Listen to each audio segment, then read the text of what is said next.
Hello everyone, फिर से मेरे इस चैनल में आपका स्वागत है। पिछली वीडियो में हमने नेगेटिव सेंटेंस के बारे में जानकारी दी थी। नेगेटिव सेंटेंस मतलब नकारात्मक वाक्य। बहुत आसान तरीका है, आसान तरीके से आपको मैं बनाना सिखाऊंगा। तो पिछली वीडियो में हमने देखा था कि 24 सहायक क्रियाएं होती है। कितनी सहायक क्रियाएं होती है? 24 सहायक क्रिया, जिसको हम हेल्पिंग वर्ब बोलते हैं। क्या बोलते हैं अपन? Helping verb. क्या बोलते हैं हम? Helping verb. अब हेल्पिंग वर्ब 24 होती है, जो मैंने आपको पिछली वीडियो में बताया, फिर भी यहाँ पे मैं लिख कर दे रहा हूँ। Is, am, are, was, were. Were को वर भी बोलते हैं, मेरी भाषा में मैं थोड़ा सा वेयर ही बोलता हूँ, वो थोड़ा कंफ्यूज मत होइए। Is, am, are, was, were, have, has, had, do, does, did, shall, will, should, can, could, would, may, might, must, need, dare, used to, ought to। तो ये सारी जो है वो 24 सहायक क्रियाएं हैं। अब नकारात्मक वाक्य का मैंने नियम लास्ट ईयर में कि अगर अपने को सिंपली नकारात्मक वाक्य बनाना हो तो उस नकारात्मक वाक्य में सीधे सीधे इन 24 सहायक क्रियाओं में से किसी भी एक को आप नॉट लगा दीजिए। क्या लगा दीजिए? नॉट लगा दीजिए, तो ये नकारात्मक वाक्य बन जाता है। ये साधारण सी बात है, सिंपली वाक्य। जैसे मैं एक वाक्य आपको बताना जा रहा हूँ यहाँ पे फिर से। He was coming soon. अब बच्चों इसमें देखो, वॉच क्या आया हुआ है? सहायक क्रिया। अब दिख रहा होगा आपको यहाँ वहाँ सहायक क्रिया। तो हम इसको क्या कर देंगे, और यहाँ पे मेक अ निगेटिव। प्रश्न भी देखो, प्रश्न समझना बहुत जरूरी है। Make a negative sentence, make a negative sentence, ये बहुत जरूरी है प्रश्न भी। तो क्या किया है हमने यहाँ पे? नकारात्मक वाक्य बनाना है, सीधा क्या कर देंगे, इस सहायक क्रिया को नॉट लगा देंगे। तो हमारा क्या बन गया? नकारात्मक वाक्य। है ना आसान? बहुत आसान है। अब हम पढ़ेंगे, आसान तरीका हो गया। अब अगर किसी वाक्य में अब ये 24 सहायक क्रिया है ही नहीं, जो ये सहायक क्रिया है ये किसी भी वाक्य में अभी नहीं है, तो हम क्या करें? अगर अब हम लिखते हैं कि without helping verb how. Without helping verb how यानी कैसे। अब हम कैसे बनाएंगे इसको? कैसे करते हैं? सीधी सी बात है, नियम अगर हम देखते हैं इसमें, नकारात्मक वाक्य बनाते समय, नकारात्मक वाक्य बनाते समय यदि किसी वाक्य में सहायक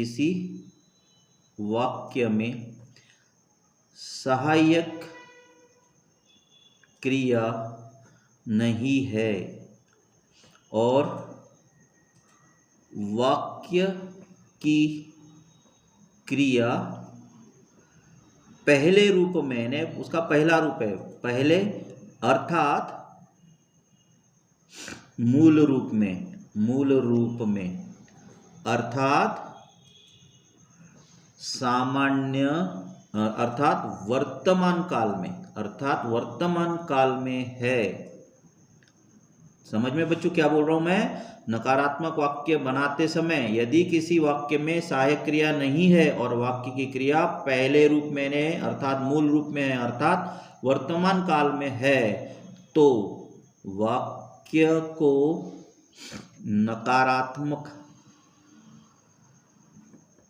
नकारात्मक बनाने के लिए डू नॉट सहायक क्रिया का प्रयोग किया जाता है। बोलो बच्चों, किसका? डू नॉट सहायक क्रिया। अगर आप ऐसे भी ध्यान में रखो, अगर वर्ब का पहला रूप आया तो डू।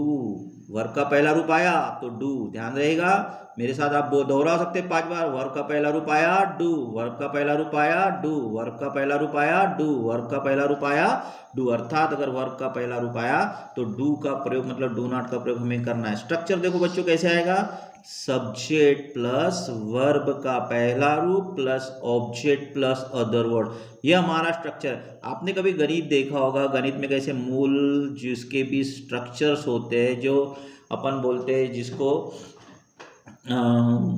गणित के जितने भी मूल होते हैं स्ट्रक्चर जैसे बनाए जाते हैं, वैसे मैंने यहाँ स्ट्रक्चर बना के दिया है आपको। तो ये स्ट्रक्चर अगर आपको याद होगा तो आपको ना उदाहरण देखने की आवश्यकता नहीं होगी। मेरे स्ट्रक्चर अगर याद कर लो तो नियम भी आपको ध्यान में रखने की आवश्यकता नहीं होगी। तो स्ट्रक्चर पहला अगर हम देखेंगे तो यहाँ पे देखो सब्जेक्ट प्लस वर्ब का पहला रूप plus object plus other word से। अब इसका हम क्या करेंगे, इसका हम नकारात्मक वाक्य देखो कैसा हम देखें, सब्जेक्ट लिखा, सब्जेक्ट जैसा कि वैसा ही, उसके साथ डू नॉट। डू नॉट क्यों किया बच्चों हमने, क्योंकि वर्ब का पहला रूप आया।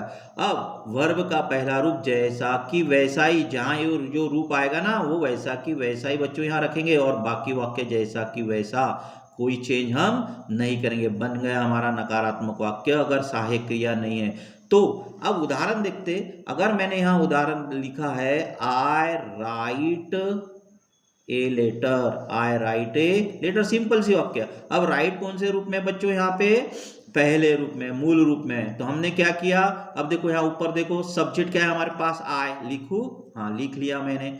अब फिर उसके बाद अपना क्या बोल रहा है यहाँ, डू नॉट, सब्जेक्ट लिखा, फिर डू नॉट लिखूं, क्योंकि हाँ डू नॉट लिखना जरूरी है। क्यों हमें डू नॉट लिखना जरूरी है, क्योंकि हम नकारात्मक वाक्य बनाने जा रहे हैं, और नकारात्मक वाक्य बनाते समय क्रिया का वहां सहायक क्रिया नहीं है और क्रिया का पहला रूप आया हुआ है। अब हमने डू नॉट लिखा, अब नियम क्या बोल रहा है, स्ट्रक्चर क्या बोल रहा है, वर्ब का पहला रूप जैसा कि वैसा, मतलब राइट को जैसा कि वैसा रखा, राइट ए लेटर। तो ये हमारा बन गया नकारात्मक वाक्य। तो बच्चों आपको समझ में आ गया होगा। जैसे और एक उदाहरण बताता हूं मैं आपको, they play hockey, they play hockey. अब बच्चों प्ले क्या है बच्चों ये बताओ, प्ले यहां पर क्या है, प्ले पहले रूप में है। देखो स्ट्रक्चर, सब्जेक्ट हो गया दे, वर्ब का पहला रूप हो गया प्ले, फिर ऑब्जेक्ट हो गया व्हाट प्ले, तो आंसर क्या आता है हॉकी, मतलब क्या हो गया, ये ऑब्जेक्ट हो गया हमारा हॉकी। तो यहाँ पहला रूप है तो हम क्या बने, नकारात्मक वाक्य बनाना है, तो देखो जैसा कि वैसा रखा, क्रिया का पहला रूप आया है V1, इसलिए डू नॉट का प्रयोग, और प्ले जैसा कि वैसा, they do not play hockey. तो बच्चों आपको ये नियम समझ में आ गया होगा। अब कभी कभी बच्चों देखो डू नॉट, मैं तो आगे इसके बाद आने वाले प्रयोग में डू डज डिड जो है वो मुख्य रूप का भी काम करते हैं और सहायक क्रिया का भी काम करते हैं, तो वो हम अगले वीडियो में आपको बताएंगे। लेकिन यहाँ एक उदाहरण में आपको बताना जो ये हमेशा पेपर में आता है। एक बात ध्यान रखो बच्चों, जो उदाहरण में बताने जा रहा हूँ ना वो हमेशा पेपर में आता है। I do my work, I do my work. अब देखो यहाँ डू आप ही बताओ, डू सहायक क्रिया है या मुख्य क्रिया है, पर अगर मेरे मानो तो ये डू मुख्य क्रिया। क्यों, क्योंकि इसके साथ माय आया हुआ है। क्या आया हुआ है, माय आया हुआ है। इस माय आने के कारण क्या हो गया वाक्य, यहाँ पे डू क्या हो गया, यहाँ पे डू सहायक क्रिया होगी। क्या होगी यहाँ पे, डू सहायक क्रिया होगी। और माय क्या हो गया, पजेसिव एडजेक्टिव ने, जिसमें हम क्या करते हैं, पजेसिव एडजेक्टिव से मतलब क्या होता है, जो हम किसी के ऊपर अधिकार जताते हैं। तो ये माय आ गया। अब यहाँ पर एक और उदाहरण बताता हूँ, यह फिर हमें क्या करना है, आई पहला रूप क्या है, डू है, और हमें नियम क्या बोलता है, do not, I do not do, क्योंकि हमने डू पुनः लिखना है, क्योंकि डू का पहला रूप लिखेंगे, डू नॉट लिखा, फिर डू का मूल रूप जैसा कि वैसा ना, इसलिए हमने वैसे कि आई do not do my work, I do not do my work. मैं डिटेल्स आपको इसका बता दूंगा अगले पीरियड में, अगले आपने वीडियो में, फिर भी मैं आपको बताऊं। अगर मैंने यहां लिखा हुआ है I do write a letter, तो बच्चों यहाँ पे डू सहायक क्रिया होगी। क्या होगी बच्चों, यहाँ डू सहायक क्रिया, और राइट यहाँ पर क्या हो गया बच्चों, क्रिया का पहला रूप। इस कारण अब ऊपर में देखो यहाँ डू क्या हो गया, मुख्य क्रिया हो गया, क्योंकि इसके साथ माय आया हुआ है। देखो बच्चों फर्क देखो, यहाँ माय आया हुआ है, यहाँ क्या आया हुआ है, राइट। फर्क समझ में आ रहा है, राइट क्या है, क्रिया है, और ये माय क्या है, यहाँ पजेसिव एडजेक्टिव मतलब अधिकार जताने वाले शब्द है। इस कारण से डू यहाँ पर मुख्य क्रिया हो गया, और इसलिए अपन ने डू नॉट डू किया बच्चों। अब यहाँ पे हमने डू राइट किया है, तो यहाँ डू राइट है तो सीधा क्या करेंगे बच्चों, यहाँ I do not write a letter. तो बच्चों ये आपको समझ में आ गया होगा पहला नियम, जहां पर बिना सहायक क्रिया के यदि हमें नकारात्मक वाक्य बनाना है तो हमें क्या करना है, हमें डू नॉट का प्रयोग करना है जब क्रिया का पहला रूप आता है। अब ऐसे हम नियम नंबर 2 के तरफ चलते बच्चों। अब नियम नंबर 2 देखो क्या होता है। यदि नियम नंबर 2, नकारात्मक वाक्य बनाते समय नकारात्मक वाक्य बनाते समय यदि किसी वाक्य में सहायक क्रिया नहीं है और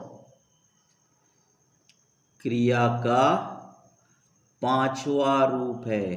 पांचवा रूप से मतलब क्रिया को यस या यस लगा है, अर्थात वर्तमान काल में है, सामान्य वर्तमान काल में, अर्थात सामान्य वर्तमान काल में है, तो वाक्य को नकारात्मक बनाते समय डज नॉट सहायक क्रिया का प्रयोग किया जाता है। किसका बच्चों? डज नॉट सहायक क्रिया का प्रयोग किया जाता है। और डज नॉट का प्रयोग करने के पश्चात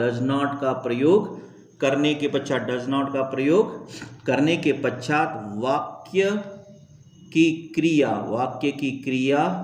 जो पांचवें रूप में है को परिवर्तित करके पहले रूप में लिखते हैं, अर्थात उस क्रिया के अंत में आने वाले यस या यस को निकाल देते हैं। जैसे उदाहरण है हमारे पास स्ट्रक्चर्स में बन रहा हो बच्चों, सब्जेक्ट प्लस वर्ब का पांचवा रूप plus object plus other words, यह हमारा सेकंड स्ट्रक्चर्स है। अब इसको हम कैसे करेंगे बच्चों नकारात्मक वाक्य? तो सीधा लिखेंगे सब्जेक्ट प्लस वर्ब का पांचवा रूप आया हुआ है, इसलिए हम इसको बोलेंगे डज नॉट। मैंने इस पे पहले वीडियो में 10 सेंटेंस मेरा देख लीजिएगा, उसमें वर्ब का पहला रूप और वर्ब के पांचवें रूप में मैंने फर्क बताया गया है। आप उसको बहुत अच्छे से देखेंगे तो आपको समझ में आ जाएगा कि वर्ब का पहला रूप वर्ब का पांचवा रूप, और आपको ये आसान हो जाएगा डू डज डिड का प्रयोग। तो subject plus does not plus verb का पहला रूप plus object plus other words, ये हमारा बन गया स्ट्रक्चर डज नॉट। अब डज नॉट हमने वर्ब का पांचवा रूप, फिर भी मैं थोड़ा सा संक्षिप्त में बताना चाहूंगा आपको। जैसे मैंने गो का यहाँ पहला रूप है, वर्ब का पहला रूप गो हो गया ना बच्चों, तो मैंने इसको क्या कर दिया, यस लगा दिया गोज, तो ये होगा वर्ब का पांचवा रूप। ये दोनों जो है ना बच्चों सिंपल प्रेजेंट टेंस की स्ट्रक्चर में आते हैं। सिंपल प्रेजेंट टेंस यानी सामान्य वर्तमान काल, और हम सामान्य वर्तमान काल की ही वाक्य रचनाओं का नकारात्मक वाक्य बनाते हुए देख रहे हैं। जैसे प्ले लिखा बच्चों मैंने, तो प्ले का क्या हो गया, प्लेज हो गया कि नहीं? अब आपके समझ में आ गया होगा, यहाँ यस लगा हुआ है ना, जिस क्रिया को यस या यस लगा होता है वो क्रिया का पांचवा रूप यानी सिंपल प्रेजेंट टेंस में यह आता है क्रिया का पहला रूप। ये पहला प्ले हो गया और प्लेज हो गया। अब आपको दोनों में फर्क समझ में आ गया होगा बच्चों। चलो अब आगे बढ़ते हैं। अब हम तो बच्चों ये देखो मैंने क्या किया, सब्जेक्ट प्लस वर्ब का पांचवा रूप आया है plus object plus other words. अब वाक्य में देखो क्या आता है। अगर मैंने यहाँ देखा, आपने कभी भी पेपर में आया होगा, she speaks, SPEAKH, she speaks English, अब बच्चों बताओ, इसका नकारात्मक वाक्य बनाना है हमें, तो क्या बनाएंगे? स्पीक्स कौन से क्रिया को यस लगा हुआ है अंत में, है ना, सिंगुलर वर्ब कहलाता है बच्चों ये, तो क्या हो जाएगा? यस लगने के कारण नकारात्मक वाक्य बनाना। और सहायक क्रिया है क्या कहीं यहाँ पे? देखो इसमें से जो भी 24 सहायक क्रियाएं जो है जो हमने बचाई है बच्चों, आपको याद करना पड़ेगा। सहायक क्रियाएं मैंने वीडियो के शुरू में 24 सहायक क्रियाएं दी गई है, अगर आपको समझ में आए तो आप देख लीजिएगा। तो क्या होगा? शी स्पीक्स इंग्लिश, तो यहाँ स्पीक को क्या लगा हुआ है? यस लगा हुआ है, अर्थात इसको नकारात्मक वाक्य बनाना है। तो हम क्या करेंगे? शी, हमारे पास स्ट्रक्चर है बच्चों, तो क्या लिखा है मैंने? Does not. तो क्या लिखा मैंने? She does not. क्या लिख दिया? She does not. अब बच्चों क्रिया का पहला रूप लिखना है हमें, तो क्रिया का पहला रूप लिखना है से मतलब स्पीक का यस या यस वाक्य से हटा दिया, तो मैंने क्या लिखा? स्पीक। क्या लिख दिया? है ना आसान? स्पीक इंग्लिश, है कि नहीं बच्चों? इंग्लिश आसान है। अब बच्चों एक मजेदार वाक्य बताता हूं मैं, आप इसमें कंफ्यूजन मत होइएगा। जैसे मैंने लिखा यहां पर my mother cuts fingers, FINGER, my mother cuts finger. अब यहाँ कट के तीनों रूप होते हैं, अगले वाले वीडियो में मैं बताऊंगा कि कट के तीनों रूप होने पे वो क्रिया सिंपल प्रेजेंट टेंस और सिंपल पास्ट प्रेजेंट में क्या फर्क पड़ता है। तो यहाँ लिखा मैंने my mother cuts finger, cuts her finger, मैं चलो हर कर देता हूँ, my mother cuts her finger. तो क्या हो जाएगा? कट्स यस आया हुआ है, इसलिए हमको नकारात्मक वाक्य बनाना है। तो क्या बनाएंगे बच्चों? My mother does not. क्या लिखा बच्चों? My mother does not cut her finger. अब तो आपको आसानी से समझ में आ गया होगा कि डू और डज का प्रयोग कहाँ होता है। फिर भी यहाँ लिख दो, अगर वर्ब का पहला रूप आया तो डू का प्रयोग करो, और वर्ब का पांचवा रूप आया तो डज का प्रयोग करो। तो यहाँ कैसे? जैसे मान लो यहाँ प्ले आया तो डू कर दिया, प्लेज आया तो हमने डज कर दिया, यहाँ गो आया तो डू कर दिया, और गोज आया तो डच कर दिया। पुनः आपको समझ में आ गया होगा बच्चों यहाँ पे, है ना। अब हम देखते बच्चों यहाँ पे कि यदि मान लो इस प्रकार के कंफ्यूजन, ये पेपर बोर्ड पेपर में बहुत ज्यादा इसको फोकस करना बच्चों, इस वाक्य को जो मैं बता रहा हूं, ये he does his homework, he does his homework. अब देखो बच्चों यहाँ डज सहायक क्रिया या मुख्य क्रिया है? आप बताओ, कमेंट्स में डाल दीजिए डज सहायक क्रिया है या मुख्य क्रिया। पर मैं बता दूं, ये डज यहाँ पर मेन वर्ब है। क्या है? ये मुख्य क्रिया है, क्योंकि ड, अभी एक और बता दूं, डू ये इसका पहला रूप होता है, डिड इसका दूसरा रूप होता है, डन इसका तीसरा रूप होता है, डूइंग इसका चौथा रूप होता है, डज इसका पांचवा रूप होता है, और टू डू इसका छठा रूप है ना बच्चों। पूरे इसके रूप मतलब ये मुख्य रूप, मुख्य क्रिया भी है और हेल्पिंग वर्ब भी है। मैं आपको थोड़ा सा डिटेल्स बता रहा हूं तो आपको भी मजा आ रहा होगा, आ रहा है कि नहीं? हाँ, तो फिर क्या है यहाँ पे? He does his homework. तो डज क्या हो गया? फिर मुख्य क्रिया। अभी आप सोच रहे होंगे कि यार सर बता रहे कि डज यहाँ मुख्य क्रिया कैसे, तो यहाँ हीज आया हुआ है, या आपने देखा होगा बच्चों हीज क्या है। मैं थोड़ा सा हीज को भी एक्सप्लेनेशन यहाँ कर देता हूँ। जैसे हमारा ही, ये क्या हो गया बच्चों? ये सब्जेक्ट हो गया है। ही का दूसरी विभक्ति क्या होती है बच्चों? हिम, क्योंकि ये ऑब्जेक्टिव है, ये सब्जेक्ट है, ये ऑब्जेक्ट है। और उसके बाद आता है बच्चों पजेसिव हीज। क्या आता है? ये हीज थर्ड। तो ये ना, जैसे हम बोलते नहीं, हीज हाउस उसका घर, हीज पेन उसका पेन, तो ये पजेसिव है ना उसका, क्योंकि हमने किसी का पेन लिया है, तो ये हो गया पजेसिव एडजेक्टिव। इसलिए हमने यहां पर बता रहा हूं, he does his homework, he does his homework. तो हम इसको फिर डज क्या हो गया? मुख्य क्रिया, क्योंकि हीज आया हुआ है। तो हमें क्या करना है बच्चों? यहाँ पे सबसे पहले ही के साथ ही जैसा कि वैसा रहेगा, क्रिया का पांचवा रूप आया है, इसलिए हमने डज नॉट का प्रयोग किया।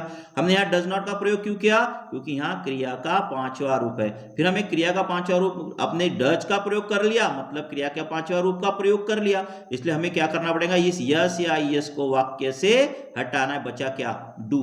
तो क्या होगा? He does not do his homework, he does not do his homework. तो बच्चों आपको समझ में आ गया होगा।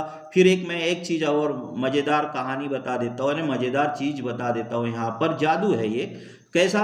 अगर मैंने यहाँ पर ही, शी, इट या किसी व्यक्ति का नाम आया, सिंगुलर एक वचन में किसी व्यक्ति का नाम आया, और उसके साथ क्या आएगा? ही के साथ, जैसे हीज आया, शी के साथ हर आया, ये किसी नाउन के साथ आएगा, हर आया, इट के साथ ईट आया, और फिर अगर किसी व्यक्ति का नाम आया तो पुनः हीज आया और फिर हर आया। इसके बाद इसके साथ क्या आता है, नाउन आता है। किसके साथ आता है बच्चों, इसके साथ नाउन आता है। तो ये जो चीज है ये किसके साथ आएगा, डज के बाद। देखो डज के बाद लिख रहा हूं मैं बच्चों, यहाँ डज के बाद क्या आया आपके साथ, डज प्लस हीज आया, हर आया, ईट आया, फिर हीज या हर आया।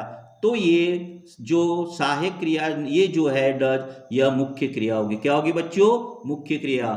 ध्यान दो उसके साथ क्या आया, अगर इसके साथ डज के साथ अगर मैंने यहाँ प्लस कम कर दिया या फिर राइट कर दिया तो बच्चों ये बताओ क्या है, ये क्रिया है। क्या है, ये क्रिया है। समझ में आ रहा ना। तो ये डज क्या हो गया यहाँ, सहायक क्रिया।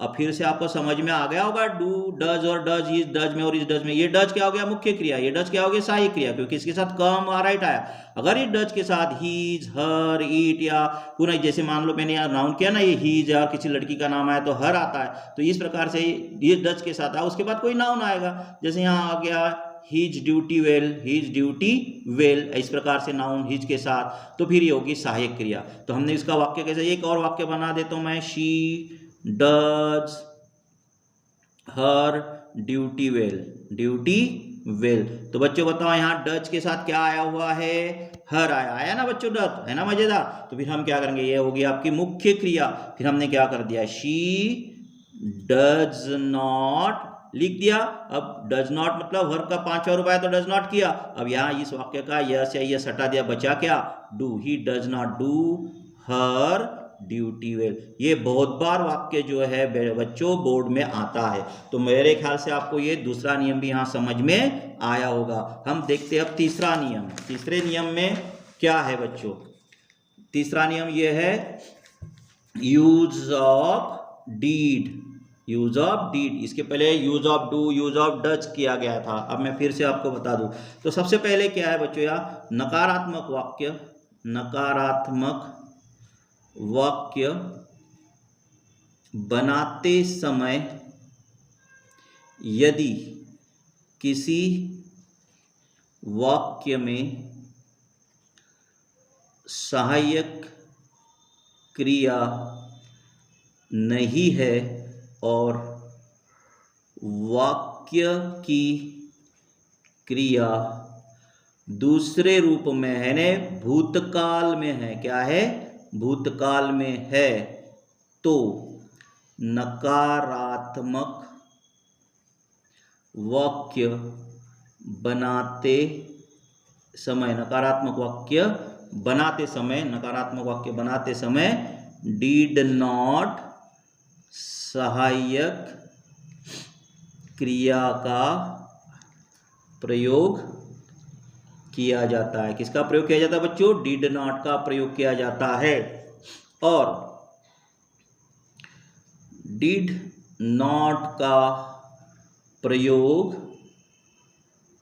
करने पर क्रिया का जो दूसरा रूप है उसे हम पहले रूप में लिखेंगे, मतलब मूल रूप। जैसे यहाँ पे रोट क्या है बच्चों, वर्ब का दूसरा रूप है। इसका पहला रूप क्या हो गया, राइट। क्या हो गया इसका पहला रूप, राइट, यानी मूल रूप हो गया।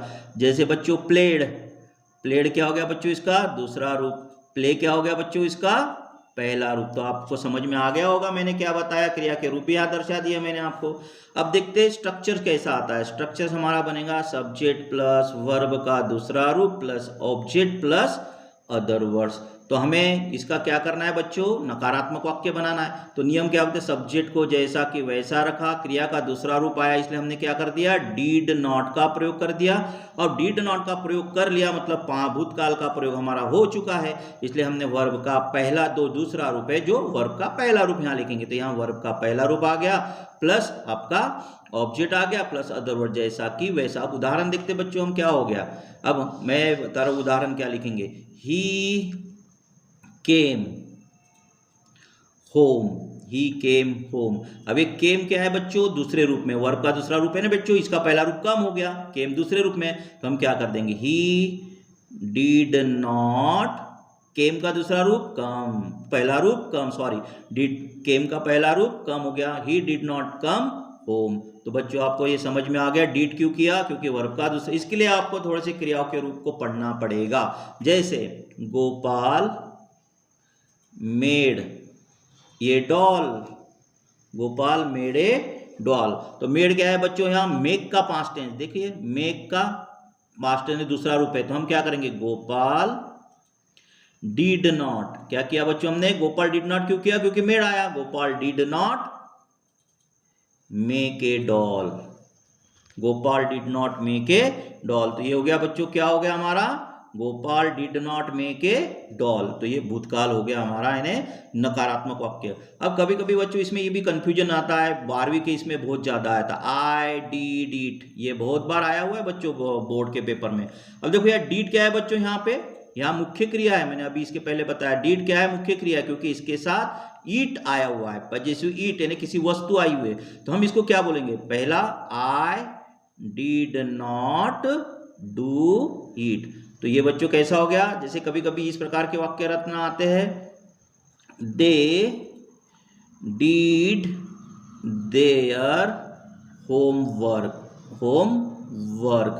अब देखो बच्चों यहाँ डीड के साथ क्या आया हुआ है, देयर आया हुआ है, इसका मतलब डीड यहाँ पर मुख्य क्रिया है, क्या है ये, मुख्य क्रिया, इसलिए हमें सहायक क्रिया किसकी प्रयोग होगा, डिड नॉट का, तो क्या करेंगे बच्चों हम यहाँ पे, they did not their homework, they did not their homework. तो बच्चों आपको यहाँ पर नकारात्मक वाक्य समझ में आ गया होगा। हम अगले वीडियो में जो डू, डज, डीड, ये मुख्य क्रिया कैसे और सहायक क्रिया कैसे और इनका नकारात्मक कैसे बनाए, अगले वीडियो में हम देखेंगे। धन्यवाद। मेरे इस वीडियो को लाइक और सब्सक्राइब कर दीजिए।